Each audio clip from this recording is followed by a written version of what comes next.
Welcome to Depth of Field, an independent filmmaking podcast hosted by Dr. Mike White and Shelby Hagerden, independent filmmakers and industry professionals. Episodes will touch on recent films, the state of the industry, the regional scene in Iowa, Nebraska, and South Dakota, the occasional gear discussion, and interviews. Stay up to date with our current episodes on Spotify and YouTube. Hello and welcome to the Depth of Field podcast for the week of May 19th, 2024. I am Dr. Mike White. And I am Shelby Hagerden. And on this week's episode, we've got a couple of reviews. It's been a while since we've done some reviews. We're doing La Chimera by Alice Rohrwacher. We are also doing Problemista, which is a hilarious film by Julio Torres. So we'll be doing that as well.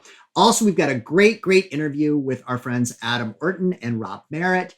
They just had a fantastic film that was the darling of the Iowa Motion Picture Association this year, winning a whole slew of awards called In the Silence. So, Shelby, let's get started. So, I think we're going to start with La Chimera first. Yeah. For me, this was a film that I was really looking forward to. I'm a big fan of Alice Rohrwacher.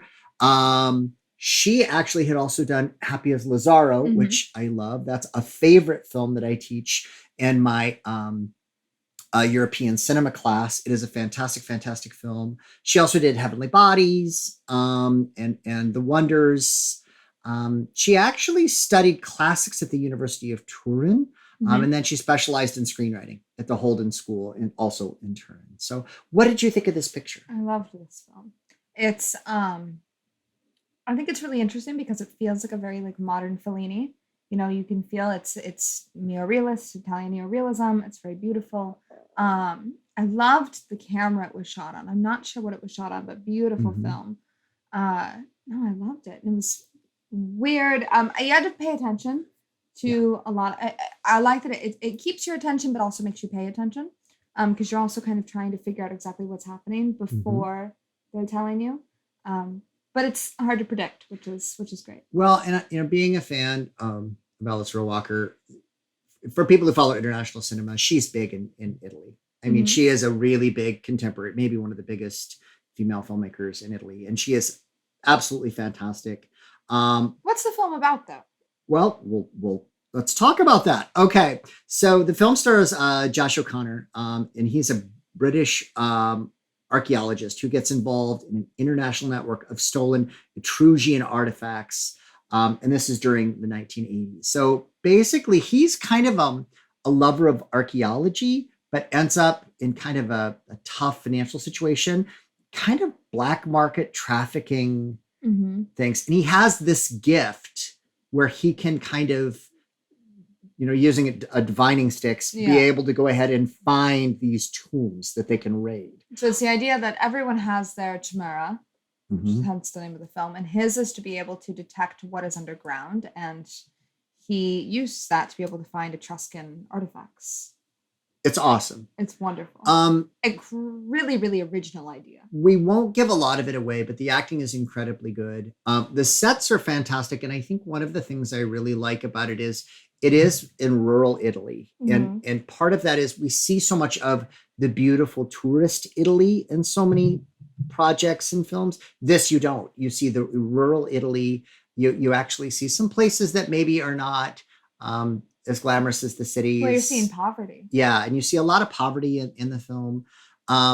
It has some time folding in it. And then also there are some, dare I say, probably dreamscapes, maybe? Yeah, dreamlike states. Yeah, in the film. And there's an incredible amount of detail in the film as well. This film was actually, it was selected to compete at Cannes in 2023. It's just taken us this long to get the picture, at least in this part of the country. We went to Sioux Falls to see it at the State Theater in Sioux Falls, which for us is about an hour and 15-minute drive, something like that. Yeah, it's a really beautiful film, though. There's also an interview that she did on the magical realism of the film for New York Film Festival, Film at Lincoln Center. And she talks about the inspiration for the film, where she was reading a lot of diary entries from 18th, 19th century students that were going down into the tunnels beneath Italy and seeing all of these different artifacts. And she loved them. She liked, they're romantics. Mm-hmm. But the thing was, is she said they took themselves too seriously. Mm-hmm. So she took Josh O'Connor aside and said, I want you to come at this. You're becoming a romantic during this. You're really appreciating these pieces. But don't take it seriously. Don't take yourself too seriously in this, because that's not the point of it. And that's really what they wanted to build. What she wanted to build these characters, the story around these characters is, people that aren't taking themselves too seriously and are going to see these beautiful, beautiful, historic, beautiful, not landmarks, but tunnels and artifacts. It's really beautiful. I think it's a really interesting way of thinking about that time in history. It's really cool. And I think you can gain a lot from listening to the talkbacks. Mm-hmm. I listened to the New York Film Festival talkback, the Film at Lincoln Center talkback, but keep in mind, she's an Italian and she doesn't, unlike a lot of European filmmakers, doesn't have the greatest English. Yes. So they use interpreters through part of that too. So you have to have a little bit of patience, but she's really, really insightful and smart. Yeah. And if you find some interviews too, where she's speaking in like Italian in her native tongue, and listening to it with English subtitles on, you get a little bit more out of that too. Awesome. We're going to move on to the next film, Problemista. And I did not know much about this film. I knew that it had kind of popped up at South by Southwest and I just kind of glanced over it. And then A24 has a podcast, but it's a really sporadic podcast. It's like once in a while they'll have something. And it was Emma Stone was on with Julio Torres. And my introduction to this film was how hilarious Julio Torres is. And then I became really interested from their podcast in the film. And now the film is touring and doing fantastic stuff. But I know this was a film you were more aware of and you were excited about this picture. I've been really, really excited about this film. I was learning about it from the A24 podcast. And then also I have a friend who works at SNL, and he was so excited about this because Julio Torres is a writer on SNL. And that's one of the things that he's most known for. So Problemista is a 2023 American surrealist comedy film written, directed, and produced by Julio Torres. And just background on him, he is a Salvadoran-American writer, comedian, and actor, known for being a writer on Saturday Night Live, and was the co-creator, writer, and executive producer of Los Spookies. And then also, too, with this film, which is really interesting, Emma Stone, now going by Emily Stone, her given name, is a producer, which people don't like to talk about, but she has her own production company. She's a really, really she's starting out with producing. She's started off producing, and she did Poor Things. And now she's also doing did Problemista. So she was one of the producers on this, and they have a wonderful on the A24 podcast. Julio Torres and Emily Stone are hilarious on that. It's like hanging out with friends. Yeah, they're just interviewing each other basically. And they barely talk about film during sections of it. It's very funny. Great. But this film, Problemista, was based on Julio's entrance into America. So he comes from El Salvador, and he had always wanted to do comedy. And so he comes to America and he's like, I'm going to do comedy, but I don't quite know how to get into this, but I know I've got to do a bunch of odd jobs. So I've got to be able to get my visa. And so a lot of this is based on his own personal journey into the United States. And he takes that and all of the different experiences that he had and makes this very surrealist film. So the film follows a struggling, aspiring tour designer from El Salvador, played by Julio Torres, who starts working for an erratic art world outcast, played by Tilda Swinton, in New York City, hoping to stay in the country and realize his dreams before his work visa expires. It's a great premise and crazy weird, very theatrical. Tilda Swinton is perfectly cast in this. Yep. This is a role for Tilda Swinton for sure. What did you think? Because I've seen the film twice now. What did you think? It had a lot of elements I didn't expect in it. It has some fantasy elements, some experimental kind of psychological elements to it that I thought were really, really fun. Yes. There's a really cool thing where he talks about his life situation, and he's kind of going through these like cubicles. And he goes through one door and then goes through a tunnel backwards. I mean, it's like really clever. It's the it's the system in America of being able to like actually be able to stay in the States and be able to attain your visa. And it's kind of a never ending circle of you trying to get out of it and going through these cubicles, and you can't break out of because you can't the cycle. You can't work, but you have to have money to. I mean, it's a really weird thing. You can't get paid. You can take cash. It's really, really incredible. And I think very risk taking in this as well. Mhm. Um, I really appreciated in this. It's a film that I think doesn't really it doesn't offend really, but it's not afraid to take punches at Mhm. things or like to, you know, throw punches at some ideas. You know, it's a really, really great Bank of America joke in there. A lot about Hasbro. Honestly, I'm really surprised they were able to get permission to do all of those things. But it's a beautiful, beautiful It's film. a really clever film. Hilarious. He ends up, one of the ways he tries to stay is he gets some work with a woman who is an art critic. Her Yes. husband has since died, or I Well, shouldn't say died, he's cryogenically frozen. cryogenically frozen to be woken up in the future, and she is left to be able to handle his legacy Yeah. and find where should he, you know, she wants to be able to. The big goal is Julio needs to be able to say, or you know, the his character needs to be able to stay in America with a work visa, but to be able to get someone to sponsor him, he needs this erratic art Tilda Swinton. Tilda Swinton, Who's who's fantastic. wild and Yeah. fantastic, but he needs her to be able to sponsor her, but only after they're able to put on a big art show for her husband. And Tilda Swinton is so good in this thing. It's so funny. And she's erratic and manic and, you know, aggressive. And it's this, there's several scenes where she's like in a restaurant being almost abusive to wait staff. And then like, there's this thing that she would do that was like, why are you yelling at me when the person's not it's just yelling? completely fine. Yeah. It's a really clever film in a lot of ways. Honestly, I think it's a great film for creatives to see because I think it's an important way, not just the filmmaking. I think the filmmaking is beautiful. I think there's a lot to learn from that of how to create something that's very interesting with not a big budget. Mm-hmm. And taking risks in that way. But also, I think it's an important film for creatives to see because it teaches you a lot of lessons about not backing down from your dream. Mm-hmm. And sticking with it and believing in yourself. And there are some really unique filmmaking ideas here. One of them is the personification of Craigslist. Craigslist is like a person. Yeah. Like a person that was like, you know, sexy cleaning boy. Yes. You know, stuff like that. Like really kind weird. of like a non-binary drag queen character of, you know, very kind of crazy Craigslist. Yeah. And all the different things that can entice you through there. It is a wild, wild ride and an extraordinary amount of fun. I can't recommend it enough. For me, both of these films, oh my gosh, both of them are at least 4.5 to 5 stars, both pictures. Agreed. For me. I loved them both. So if they're both in cinemas right now, but soon I think probably going to video on demand. The film by Alice Rohrwacher, La Chimera, is actually distributed by Neon. Yep.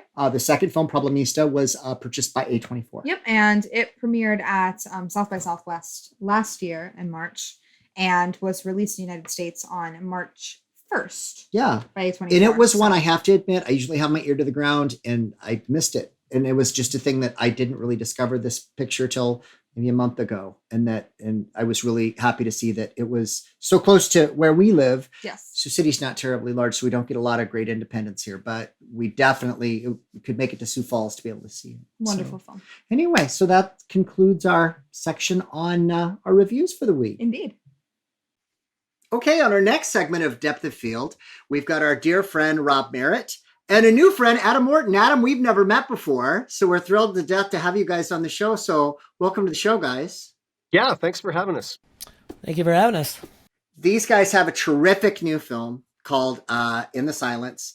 It was by far the big darling at IMPA this year. I have never seen a single film win that many awards in one night. I think it was 9, something like that. It was an extraordinary number. And it was just such a great night. And then we finally saw the picture last night and we had a blast watching it. And I know we're going to have a million questions, but we're so happy to have you on the show. Yeah. Actually, it was really embarrassing because, we did get a lot of awards, but Adam was sick that weekend, wasn't able to come. And so I had to go up for everything. And I started getting heckled after a while. I believe Shelby was one of the hecklers, in fact. I'm always one of Rob's hecklers. I'll never stop heckling Rob. That that's how it works. Yeah, so that's great. Shelves. Yeah, so let's just get into it. I'd love for you both to tell us a little bit about yourselves, how you became involved in filmmaking, and how you guys came together, because this isn't your first time working together. My name is Adam Orton. I'm a filmmaker here in Cedar Rapids, Iowa. I worked with Rob for the first time probably about a decade or so ago, 15 years ago. When was it, Rob? Funny enough, the first time we worked together on a film was in The Silence, the first version in 2008. Okay, yeah, because there was the Cedar Rapids flood. That's how I remember that. But Adam, I know a little bit about you, even though we don't know each other. You went to film school at Columbia. Yes, I did. So how did I get started in this?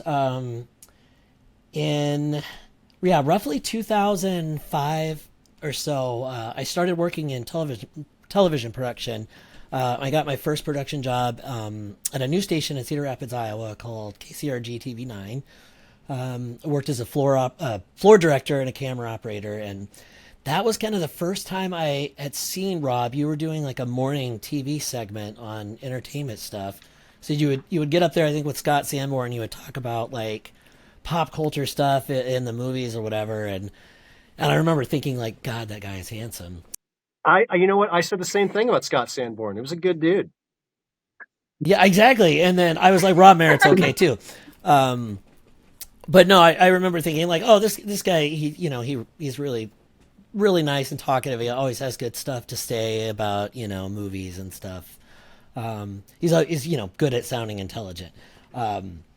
So I had met you a couple of months later when I started working on a little project, and around that time a movie came to town starring Sean Astin called The Final Season, and I sort of snuck my way onto that set doing like various odd jobs. I drew I worked in the art department as a intern and did a few pieces of art for this big crowd scene.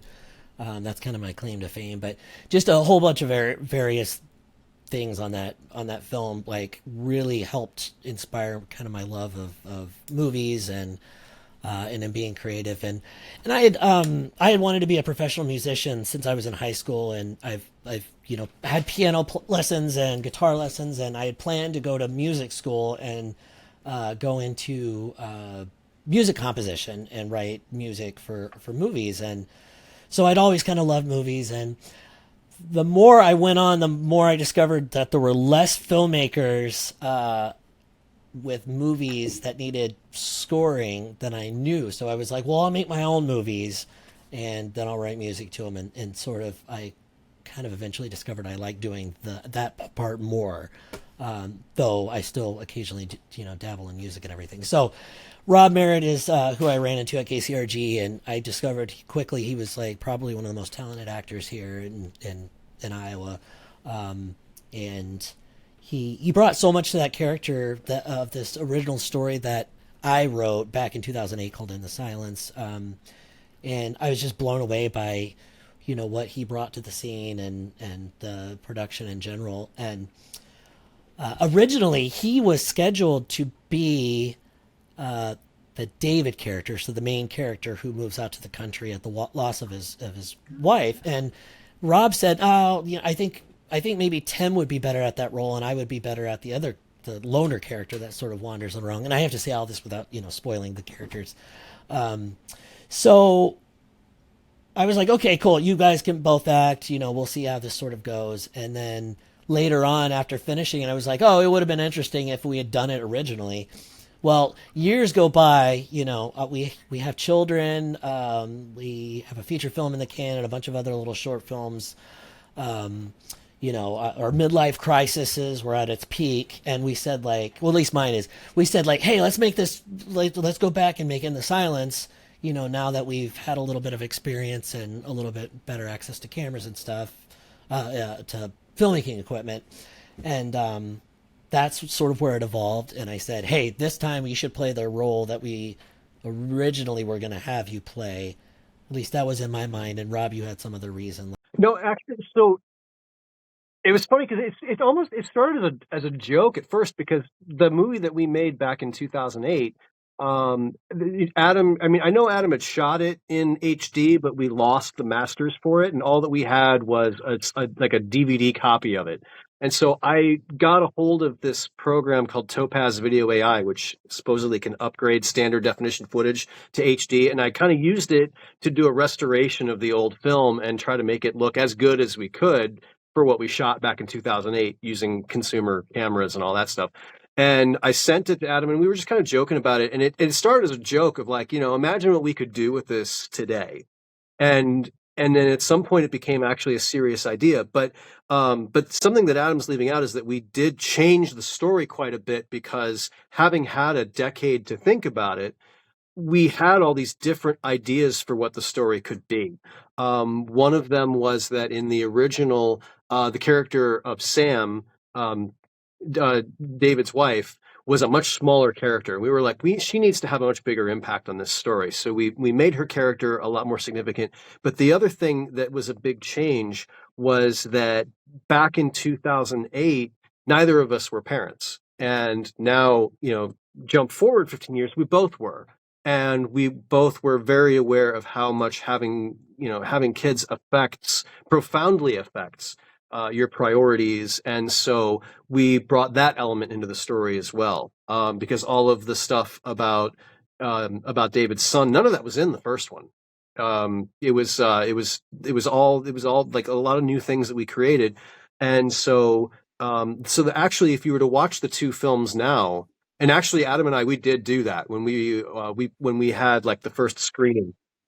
Yeah, we shouldn't have done it, but when we had the first screening of the new one at Tim's house, just for cast and crew, we thought for fun, hey, let's watch the old one and the new one. And we very quickly realized, you know what? No one should see the old one again. We should that should just go away. I mean, it's an Well, you talk about that Topaz software. Essentially, what that does is it's like taking a turd and polishing it, so it makes it shiny, but it's still ultimately. But it is interesting, and I thought it was a good lesson as a filmmaker to realize, you have to start somewhere, and the original In the Silence, it doesn't look very good. But it started us, and as a result, we learned a lot. I think that's true pretty much of any filmmaker. Is you look back at the first things that you did, or any actor, if you're able to see your earliest performances and you're like, oh no, but you had to do those things in order to grow and in order to become who you are. So it as much as you look at stuff like that, and I mean, some of the albums that crack me up are like Billy Joel's first demo or Tori Amos's first demo, because they're both out there if you want to listen to them, and they're not good. But that's what's so interesting about them, is that you're like, these brilliant artists had to start somewhere, and it just shows how much it's work and doing it that gets you. It's not just natural, fresh out of the can talent. You have to work to get there. And so that was a good lesson that I think we learned from this film. I want to clarify a little bit the roles that everybody played in this. So as far as the screenplay goes, was this a co-written screenplay, or was this something that one of you kind of wrote, or tell me about that? And I'm also, it's a great question. Considering, yeah. So the original concept and script was written by back in 2008, the first one. Back in 2008, Adam Orton is the name of me, and that same idea and that same theme, idea, that nugget, we came back to, and I said, Rob, that sort of general concept, without spoiling it, take that and write a new story. And that's what he did. So it's completely a screenplay by Rob Merritt. So now you've done this together, though, because I remember Rob also wrote Amelia 2.0, correct? So this is like your second. Yeah, and I think that was another nice thing about working on this, was that, we learned a lot from Amelia 2.0. We learned a lot about what to do, and we learned about what not to do. And I think that made the process of doing In the Silence a much easier and much more enjoyable experience. I think that. And again, that's something that every time you collaborate with somebody on a project, you learn more about what they do, how um, you know, what complements each other versus hey, maybe you do that and maybe I do this. I think that yeah, I think Adam and Mm-hmm. I have gotten very good at collaborating. Again, through the process of trial and error and through doing multiple projects, we've figured out what each other's strengths are and how to best play to those. So with that being said, I think we probably at this point owe the audience maybe a little summary or a description, maybe a log line of the Yeah. story. So In the Silence is basically, and this is true of both films, is that you have this couple that move out to this house in the country, and it seems like they've come from Chicago, and it seems like there's something in their past they're trying to get away from, and they meet this stranger who's wandering around, who seems to have some sort of history connected to the property and offers to basically do work for them. But there's clearly something odd going on with this guy, and and at the same time, whatever it is that the couple is trying to get away from seems to have followed them out to the farm, and they start to realize that this mysterious guy who's there knows more than he lets on. And so that's basically it in a nutshell, without kind of spoiling it from there. Yeah, short version is instigated by a recent loss. A man moves to the countryside to cope with his grief, and shit happens. That So actually would be a great log line. Move out to the country, it happens. That is basically the movie. hilarity ensues. Yeah, no, it's yeah, a man moves to the countryside to kind of work through his grief, and things unravel, so to speak. I wanted to give you a version you could cut down. So. Well, we saw the picture finally yesterday, Good, and good, we good, had good. so Yeah, much fun. Yeah. cool, awesome. I thought it was That's just absolutely terrific. Production value is just absolutely fantastic. I know we're gonna have questions about that, but Yeah, and we yeah, really loved the casting in this. Obviously, Rob yeah. is, one of the leads in this film, but I did have some questions about the He's casting okay. process through this. Especially because this started off as a short film, almost kind of like a proof of concept, without Hmm. knowing it was a proof of concept. How much of the casting choices kind of stayed the same? Did you make any different choices? I mean, obviously adding the children in there as well. But what was that process like going into the longer version? Well, so I knew right away that well, obviously Rob was going to be a part of it. We didn't know if he was going to play the exact same character. Um, Immediately we said like, hey, is Arnold is Tim Riven available? Because we would like to have him back too. And everyone else is sort of was not available. Just I think one actress had moved away. She lives in New York, if I remember right. And so it just kind of wasn't feasible. But the main two actors that we brought in from the original, and I say brought in, I mean text messaged, but that was Rob and Tim. Yeah, and then a lot of the other actors who were in it, Tad Paulson, Anthony, they're from the Cedar Rapids, Iowa City community theater scene, which was also something fun um, because you haven't seen them in a lot of films because they're mainly stage actors, and so that gave us an opportunity to bring in people who were very good, but at the same time were kind of different faces, and um, yeah, I mean, Yeah. mm-hmm. but yeah, I think pretty much everyone who's in this film has a history with Theater Cedar Rapids. Yeah, so Rachel, who plays Sam, so over one of the best things that about COVID, and that's not something that you hear people say often, but one of the best things about COVID was that I got to meet her. And what was happening is obviously TCR could not bring audience members into their theater because of that whole, contagion thing. And she had been cast in a play that I had been hired to film.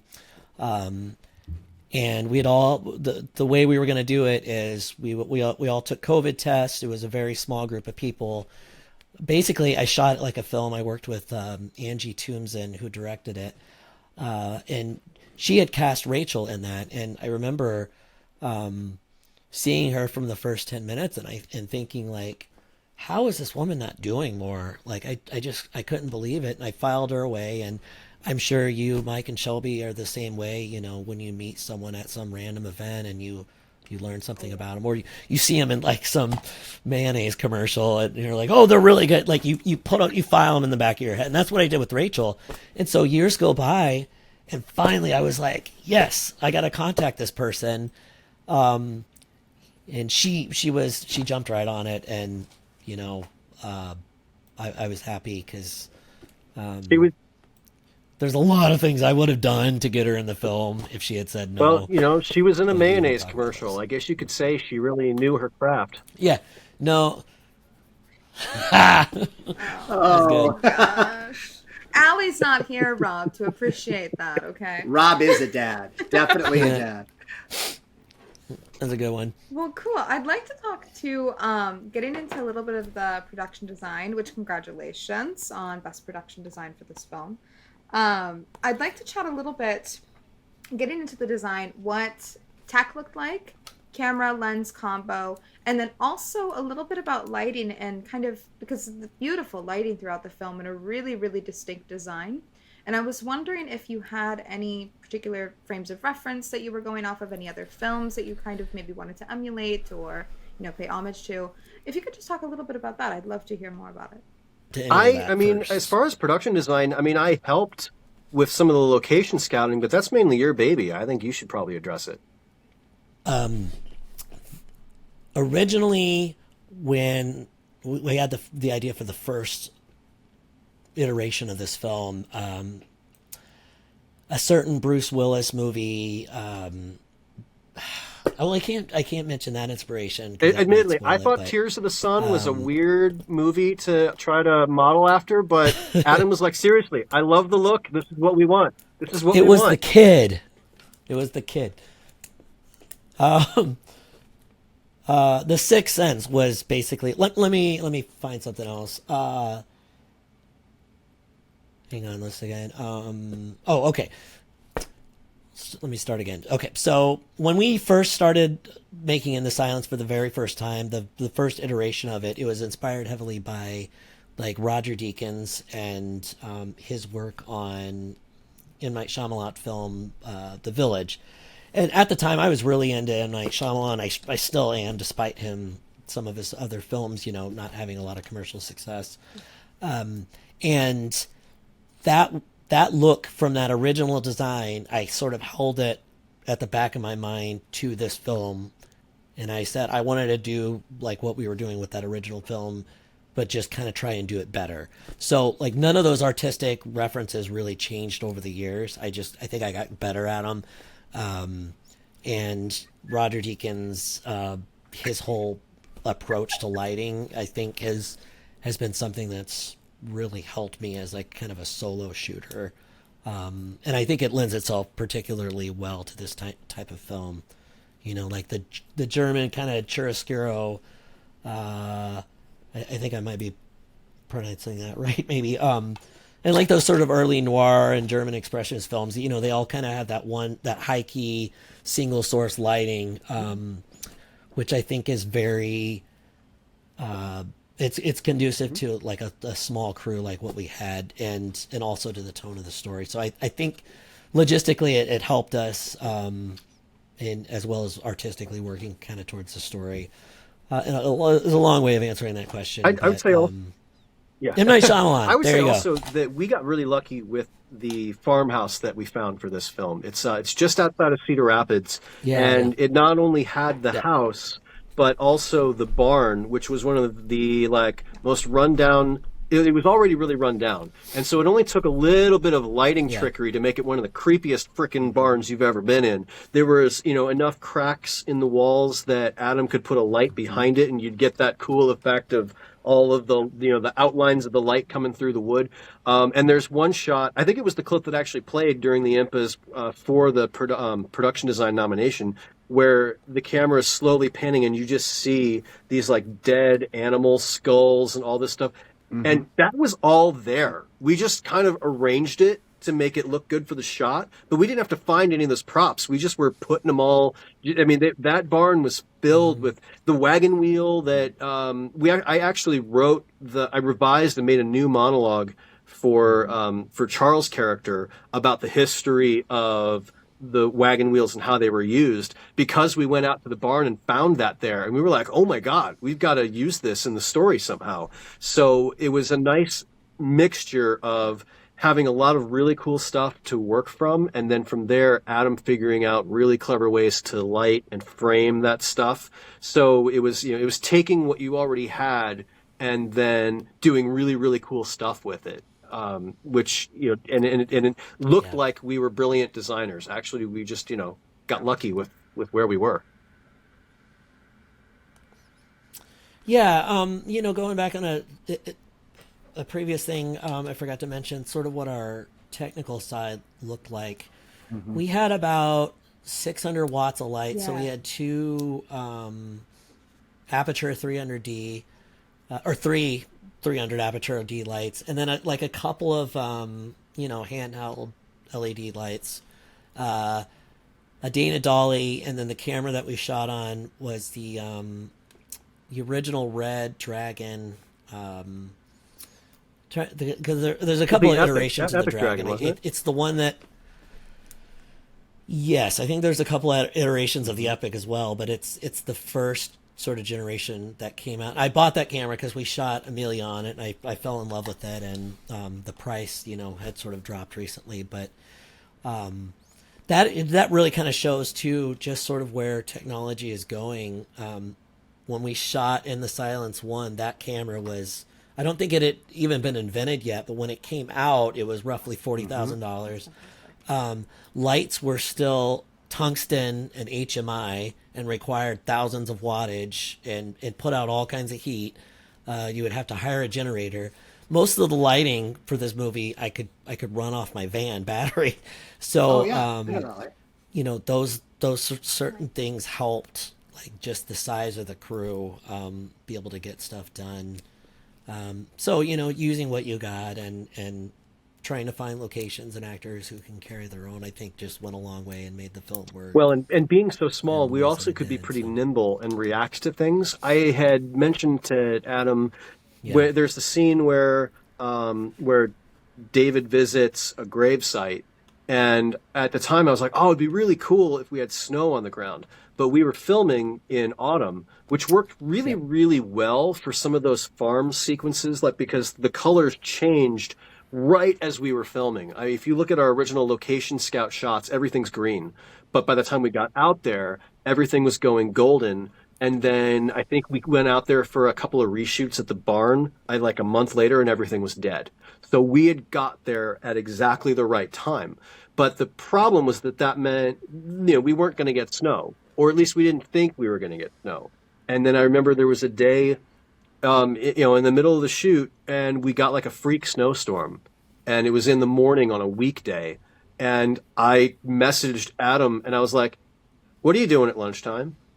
And I got out over my lunch break, and Adam loaded up his camera gear, and we went out to this cemetery in Cedar Rapids with this fresh layer of snow that had just dropped. And I think it was still actually snowing. And we shot that scene.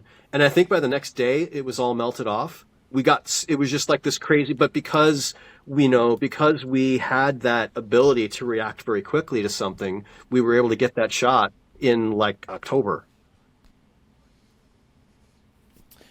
yeah. After working on a film, where you have 50 something people just hanging on every stupid decision you make, like I would much rather take $500,000 and make a movie this way that we did than $10 million with a crew of 50 to 100 people.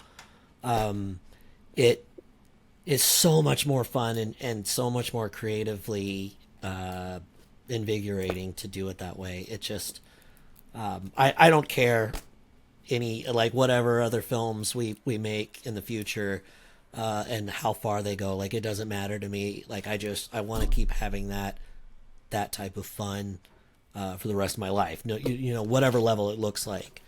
And being able to do that stuff is what it's all about, in my opinion.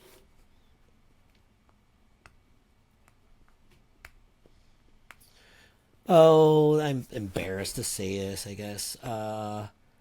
So I just a random collection of lenses. Most of the time, they were like those cheap Rokinon primes, So the I want to be clear when Adam talks yeah. about just these crappy lenses. He opened up his lens case one time, and I just was like, I want that, and I want that. I want all of these. You give me these lenses, Adam, and Adam didn't. He wouldn't let me have any of them. Apparently, they're junk, but I don't know. He has to keep them because they're important to his filmmaking. I don't know, some weird excuse he used. You know what? We're in a weird lens era So right no, now. there. If you take a look at like the creator, Yeah. they shot that on an old Japanese lens that really is not even an expensive lens that was retrofitted. We've got our friend Ben has a whole set of Russian glass, Yeah. which none of the lenses were very expensive, but it's really not even about like the values of the lenses. It's really, I think, how creatively you can use them and just knowing the glass incredibly well. So Adam, I am totally on your team when it comes to that. It's like it doesn't matter. It's like it's just how well you know the glass. I think Agreed. So Well, particularly with me, for a while, I was on the side of like, oh, I love that sort of vintage hazy look. And then lately, I've been leaning towards more like technical clarity. Like I really like, sharpness now, and it kind of goes back and forth. And I think, watching In the Silence, some of those scenes on a big screen, I can see those like imperfections, and it kind of bugs me. While at the time, that is exactly what I loved about that lens I was using. So, I don't think you'll ever be 100% happy with anything, but that's how it goes. But yeah, you know. So I'm an animation girly, right? I work for an animation studio. So the entire time I'm sitting there trying to figure out exactly Yeah, how that's you're doing the awesome. effects. And I really love it. Obviously, no spoilers. But how many practical effects and Yeah. how many, post-prod Yeah. effects were done in this film? Oh, so the bird that was completely animated. Um, that I'm trying to think. I hired a freelancer for, which if I would have known you did animation, maybe I would have called you Next at the time, next time. time. Yeah, There you I'm go. filing you away, and hopefully you'll do likewise. Um, I hired an animator off of Yeah. Fiverr that I met just to do like, a couple of frames. I think it was like 20 frames of it or something, just like this bird flying towards the window.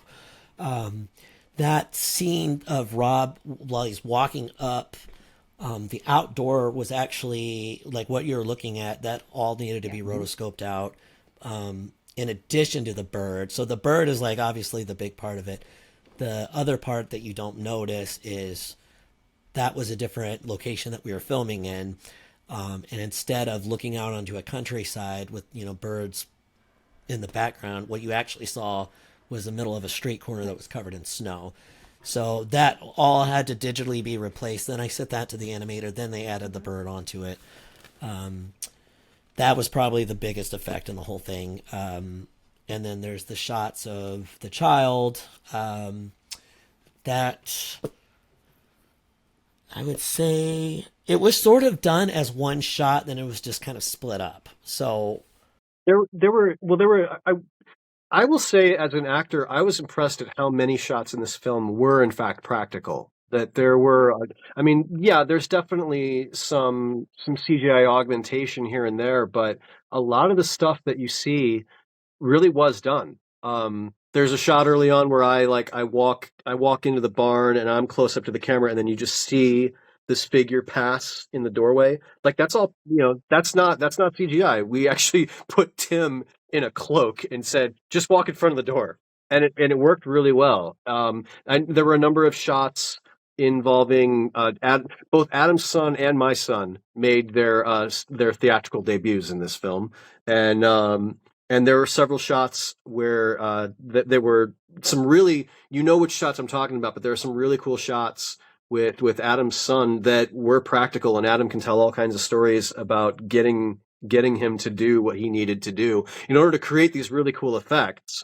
But yeah, I mean, I thought it was, and oh, I would add something else too. You know, Adam mentioned that we had to shoot in a different place and that there was snow on the ground. That's because we did a reshoot on this film, something like 4 or 5 months after the initial shoot, because Adam had assembled a rough cut. He'd assembled a rough cut, and we looked at it and we were like, there's something missing, and we realized that we wanted a certain level of suspense and creepiness to build up that was missing from earlier in the film. And so we wrote that whole sequence with going up the stairs and the bird and a number of other things that were like the spinning globe, the giant library, like a lot of those shots, those were all in a completely different location, done about 5 months later, and those were not in the original script. It was just, we realized the film needed something more, and we found this really cool Mm-hmm. house it was in Osage, right, Adam? Yes, so Maple Town Manor. The woman who she bought it, renovated it, and like turned each room into like this haunted mansion theme. Like she's amazing. She could be like a production designer. Just what she's done with that house. Yeah, check it out. She's open to filmmakers. That's how I found her, through Liz Gilman. So, yeah. Oh, I just that it was that a lot of people comment on those scenes, and yeah, that was all just us realizing that the film needed something more. Yep. Yes. Okay. Now I'm remembering what our movie was about. I haven't watched in a while. So the shot the shots with my son in them. So you see a couple of shots of his son, the character's son, who's my son, on a gravestone. That was visual effects, and that was about the worst time ever I spent on visual effects, like putting my own son on a gravestone. It really fucks with your head. But getting him to there's a part of the movie, if you don't want a spoiler, then don't listen to this part, but there's a part where you see him spitting blood and looking at the camera, and you see this sort of despondent like look of terror on his face. The way we did that, I'll send you a couple of pictures if you want to use these, but we shot it right here in this room. I threw up a green screen and put him in a hospital gown and then a bald cap, and mixed up this sort of Hershey syrup kind of red dye food coloring stuff, and I said, hold it in your mouth. I want you to look at the camera. Don't smile. Whatever you do, like working with children, I'm sure you folks have done. Keeping them looking at the camera is the most difficult thing sometimes. So I was like, whatever you do, don't blink, don't look away from the camera. And so what that actually does is, it increases their concentration.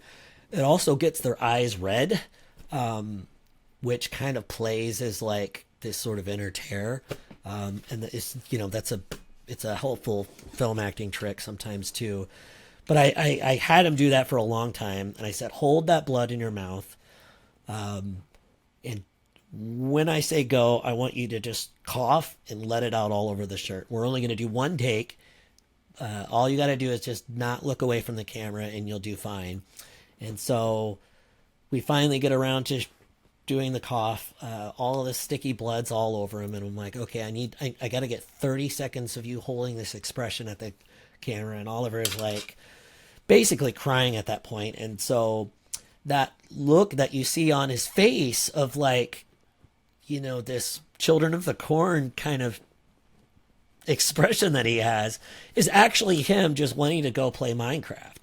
Like, he hated being there. He was really annoyed with me, and it all worked out. I think sometimes, directing, it's about manipulation and using things that aren't literally emotionally going on using them for a different context if it looks that, if it's getting the look that you want. So, if you're Marlon Brando wearing a, prosthetic in your mouth, or putting a pebble in your shoe to cause pain, if it gets an expression or something, if it gets you what you need on camera, you use it. And so with Oliver, his acting bravado comes from being annoyed with his father. So that's the story with Oliver. But yeah, he had fun doing it. So. Well, and to Adam's credit, there's VFX in this movie that you don't realize is there. Things like when my character's coming out of the general store, and there's and on the side, there's just like store signage. Well, the thing is that's an abandoned building on the outskirts of Cedar Rapids. And so Adam just superimposed that stuff on there to make it look like it was a store. And no one knows that. Like, it just looks like a store. You have no idea. And so, yeah, so there's a number of VFX like that don't call attention to themselves. It's just there. Well, it just looks fantastic. It's Yeah. just, the result is just terrific. Yeah, I was really, really impressed with the effects the whole time, especially with the tombstones, because I know that, we judge a lot of student films, and all of a sudden you'll get one student film that's got, Spirit Halloween decorations in somebody's front yard. So I'm always very relieved when we see, really, really beautiful looking tombstones in cemeteries. So I thought that was fantastic, beautiful design on those.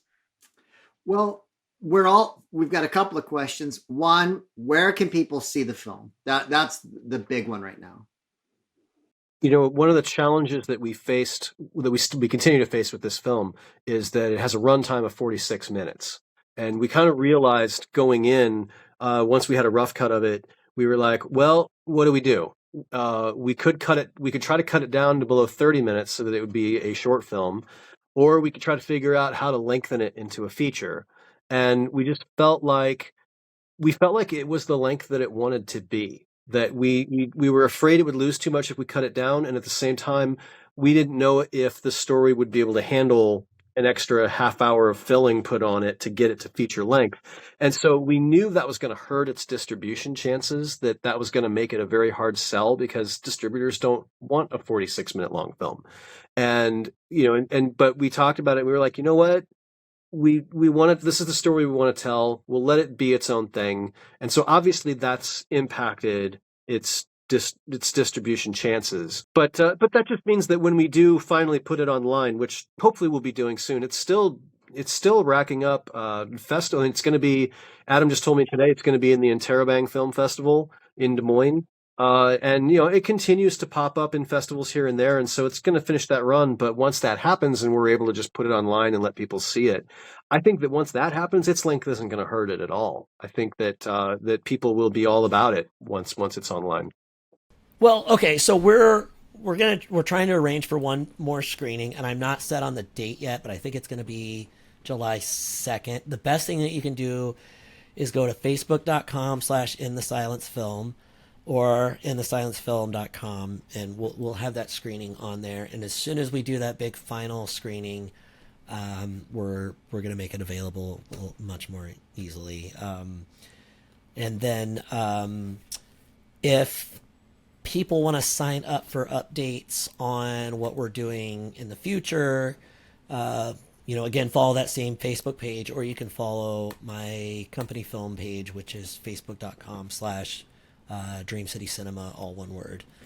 Well, and speaking of where you're going to go next, do you have anything kind of lined up? Or what are we working on next? What's going on?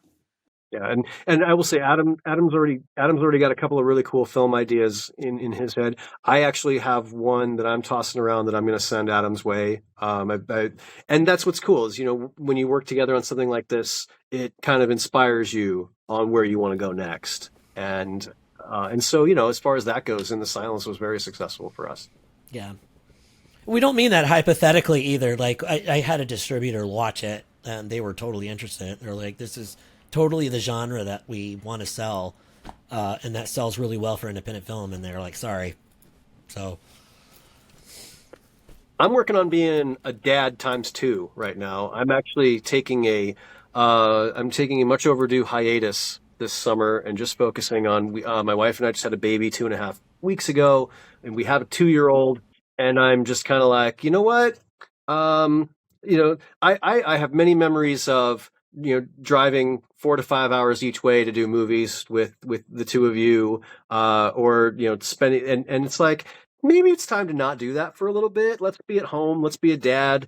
And but at the same time, what usually happens when I take time off as an actor is it causes the writer brain in me to go, oh, my turn, and I start coming up with stories and stuff. And in fact, that's exactly what's happening. Is I've already got another script that I'm now working on because I'm like, I'm not acting. I must get it out somehow. So yeah, I feel like I've actually got I've got a couple of really cool ideas I'm playing with, and but also there is something to be said for, especially when you're doing film and it's just like work, work, work, and you're constant at the grind. Sometimes it's good to just step back for a little bit, and that's kind of what I'm looking forward to doing for the immediate future, at least. I'll be back, but for right now, I'm kind of enjoying. I mean, I shouldn't say I'm enjoying the peace, because, like I said, I have a 2.5-week-old at home, and there's nothing peaceful about that. But honestly, sometimes compared to film crews, having a toddler and a 2.5 week is actually kind of peaceful by comparison. So I don't know. Maybe it's maybe this is working out. So I'm writing. Well, I wrote a treatment that I sent to a friend of mine who wrote the score for In the Silence. His name is Michael Levine, middle initial A, because there's a lot of Michael Levines out there. He's a phenomenal musician, composer. He was the guy who wrote the music to the Kit Kat jingle, and he's worked on stuff like The Dark Knight. He works on a lot of Hans Zimmer scores and everything. And lately, I say lately, I mean like the past few years, he's been dabbling in screenwriting, and he wrote a film that I directed a couple years back. He is writing the screenplay to the treatment that I wrote, and it's based on a couple of different ideas, mainly the actors I know. I'm writing it particularly for them and their skill sets, but it's the best way I can describe it is Lady Bird meets The Exorcist, I guess. It's about a woman and her daughter who are kind of struggling to make ends meet while dealing with a sort of paranormal entity. So yeah, we'll kind of see where it goes, but that's the main I gem. will add by the way that although I'm personally not shooting any films anytime soon, there is a movie that I got to work on at the end of last year that is currently in post production and will be coming out soon, called Until the Music Fades. It was the first time I ever got to work with Kevin Isaacson, and it was actually a really cool story about a fading country music singer who develops ALS but doesn't want to deal with that fact, and so he just like stays out on the road, kind of not accepting that he's getting worse and worse. And it was kind of a scary role to take on, and I'm very curious to see how that one comes out. But I imagine that movie should be getting released sometime late this year, and I'm excited to see it. Yeah. Well, great. That's terrific news. Guys, I can't tell you how much we've appreciated having you on the show and taking time out of your busy schedule. So thank you so much. Yeah, thanks for having us. This has been really fun. Thank you. We're going to see everybody in a couple of weeks with the next episode of Depth of Field, but you can always tune in on all of your favorite platforms. So until then, we'll see you guys next time. Thank you for listening to Depth of Field, and check us out on YouTube and Spotify, where we post new episodes every 2 weeks.